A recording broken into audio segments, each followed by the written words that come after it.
और तुम वो लड़की हो जिससे उस लूजर ने शादी की।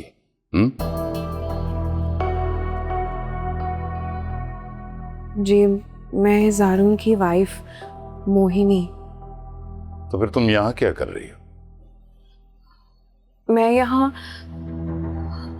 मैं यहाँ आंटी से माफी मांगने के लिए आई थी, लेकिन उन्होंने मेरी इतनी बेइज्जती की और उन्होंने कहा कि चली जाओ वरना मैं तुम्हें धक्के देके इस घर से निकाल दूंगी। तो मैंने भी जिद लगा ली कि जब तक मैं आंटी को मना नहीं लूंगी मैं इस घर से नहीं जाऊंगी। मैं मानती हूँ कि ज़ारून ने मुझसे निकाह करके, वो भी आप लोगों की रजामंदी के बगैर, अच्छा नहीं किया, लेकिन कम से कम एक बार मेरी साइड की स्टोरी भी सुन ले।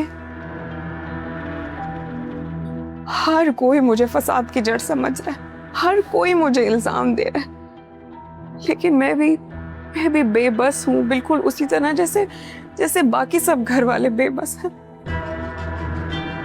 तो सुनाओ ना मुझे, क्या है तुम्हारी स्टोरी? अंकल सच बताऊं तो मैं ना ज़ारून को जानती तक नहीं थी। एक बार ज़ारून मुझे शॉपिंग मॉल में मिला और फिर उसने मुझे पहली दफ़ा वहाँ देखा। उसके बाद वो मुझसे रोज़ मिलने के लिए आ जाया करता था। फिर एक दिन उसने मुझसे कहा कि मैं तुमसे शादी करना चाहता हूँ, और मैंने उसे ये भी कहा, बल्कि साफ साफ इनकार कर दिया कि देखो मुझे तुमसे शादी नहीं करनी है, मुझे तुम्हारे अंदर कोई दिलचस्पी नहीं है। लेकिन उसने ये सुनने के बाद मुझे धमकी दे दी और कहा कि अगर तुमने मुझसे शादी नहीं की ना तो मैं अपनी जान दे दूंगा। और मैं ठहरी नरम दिल, मैंने सोचा कि कहीं ये जज्बात में आके अपनी जान ना दे दे, और वो भी मेरी वजह से। और मैं ऐसा नहीं चाहती थी कि मेरी वजह से किसी की जान चली जाए। और सिर्फ उसके धमकाने पर ही मैं उससे पहली बार मिली थी।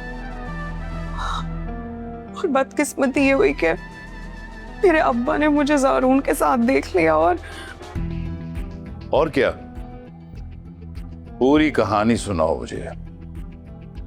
बस फिर उन्हें ये गलत फहमी हो गई कि मेरा और ज़ारून का अफेयर चल रहा है,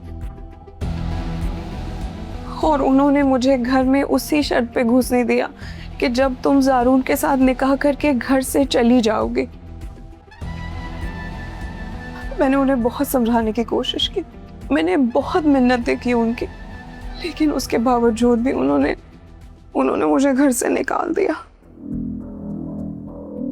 अब आप ही बताएं कि इन सारी चीजों में मेरा क्या कसूर था? बल्कि मैं भी अपनी फैमिली से अलग हो गई हूँ, इतनी दूर हो गई हूँ, मेरा भी दिल करता है अपनी फैमिली से बात करने को। तो ये है सारी कहानी। कहाँ है इस वक्त वो नालायक? वो उस फ्लैट पर है जहाँ पे हम लोग रह रहे हैं, और यकीन करें अंकल, हम लोग बहुत परेशान हैं।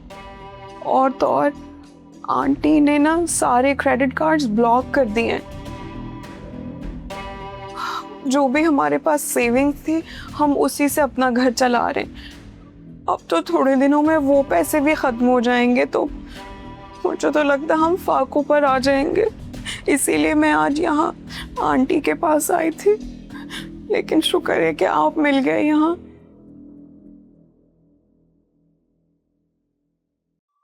मुझे अभी ले चलो उसके पास।